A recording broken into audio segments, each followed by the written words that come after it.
ರಸ್ತೆ ಬದಿಯಲ್ಲಿ ನೆಮ್ಮದಿಯಾಗಿ ನಡೆದುಕೊಂಡು ಹೋಗುತ್ತಿದ್ದವರ ಮೇಲೆ ವೇಗವಾಗಿ ಬಂದ ಓಮ್ನಿ ಕಾರೊಂದು ಎರಗಿದೆ. ದಕ್ಷಿಣ ಕನ್ನಡ ಜಿಲ್ಲೆಯ ಬೆಳ್ತಂಗಡಿ ತಾಲೂಕಿನ ಕೊಲ್ಪೆದ ಬೈಲು ಎಂಬಲ್ಲಿ ಇಂದು ಮಧ್ಯಾಹ್ನ ಎದೆ ನಡುಗಿಸುವ ಅಪಘಾತವೊಂದು ನಡೆದಿದೆ. ವೇಗವಾಗಿ ಬಂದ ಓಮ್ನಿ ಕಾರು ಪಲ್ಟಿಯಾಗಿ ಪಾದಚಾರಿಗಳ ಮೇಲೆ ಉರುಳಿದೆ. ಈ ಭೀಕರ ದೃಶ್ಯಗಳು ಸಿಸಿಟಿವಿಯಲ್ಲಿ ಸೆರೆಯಾಗಿದ್ದು ನೋಡಿದ್ರೆ ಮೈ ಜುಮ್ಮೆನ್ನುತ್ತೆ. ಅಸಲಿಗೆ ಅಲ್ಲಿ ನಡೆದಿದ್ದೇನು ಬನ್ನಿ ನೋಡೋಣ.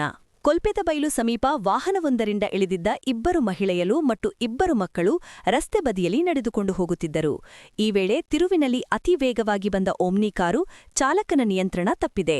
ನೋಡುತ್ತಿದ್ದಂತೆಯೇ ಕಾರು ಪಲ್ಟಿಯಾಗಿ ರಸ್ತೆ ಬದಿಯಲ್ಲಿದ್ದವರ ಮೇಲೆ ನುಗ್ಗಿದೆ. ಈ ವೇಳೆ ಇಬ್ಬರು ಮಕ್ಕಳು ಮತ್ತು ಒಬ್ಬ ಮಹಿಳೆ ಕೂದಲೆಳೆ ಅಂತರದಲ್ಲಿ ಪ್ರಾಣಾಪಾಯದಿಂದ ಪಾರಾಗಿದ್ದಾರೆ. ಆದರೆ ದುರದೃಷ್ಟವಶಾತ್ ಮತ್ತೊಬ್ಬ ಮಹಿಳೆ ವಾಹನದ ಕೆಳಗೆ ಸಿಲುಕಿ ಗಂಭೀರವಾಗಿ ಗಾಯಗೊಂಡಿದ್ದಾರೆ. ಘಟನೆ ನಡೆಯುತ್ತಿದ್ದಂತೆಯೇ ಸ್ಥಳೀಯರು ಓಡಿಬಂದು ವಾಹನದ ಅಡಿಯಲ್ಲಿ ಸಿಲುಕಿದ್ದ ಮಹಿಳೆಯನ್ನ ಹೊರತೆಗೆದಿದ್ದಾರೆ. ತಕ್ಷಣವೇ ಆಟೋ ರಿಕ್ಷಾ ಮೂಲಕ ಅವರನ್ನ ಬೆಳ್ತಂಗಡಿ ಆಸ್ಪತ್ರೆಗೆ ದಾಖಲಿಸಲಾಗಿದ್ದು ಸದ್ಯ ಚಿಕಿತ್ಸೆ ಮುಂದುವರೆದಿದೆ. ಸಿಸಿಟಿವಿ ದೃಶ್ಯಗಳನ್ನ ಗಮನಿಸಿದ್ರೆ ಚಾಲಕನ ಅತಿ ವೇಗವೇ ಈ ಅಪಘಾತಕ್ಕೆ ಪ್ರಮುಖ ಕಾರಣ ಅನ್ನೋದು ಸ್ಪಷ್ಟವಾಗಿ ತಿಳಿಯುತ್ತೆ.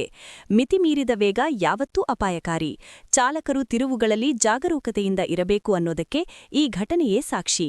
ಈ ಅಪಘಾತನ ಬಗ್ಗೆ ನಿಮ್ಮ ಅನಿಸಿಕೆ ಏನು? ಕಮೆಂಟ್ ಮಾಡಿ ತಿಳಿಸಿ. ಜಿಲ್ಲೆಯ ಲೇಟೆಸ್ಟ್ ಸುದ್ದಿಗಳಿಗಾಗಿ ನಮ್ಮ ಚಾನೆಲ್ ಸಬ್ಸ್ಕ್ರೈಬ್ ಮಾಡಿ. ಧನ್ಯವಾದಗಳು.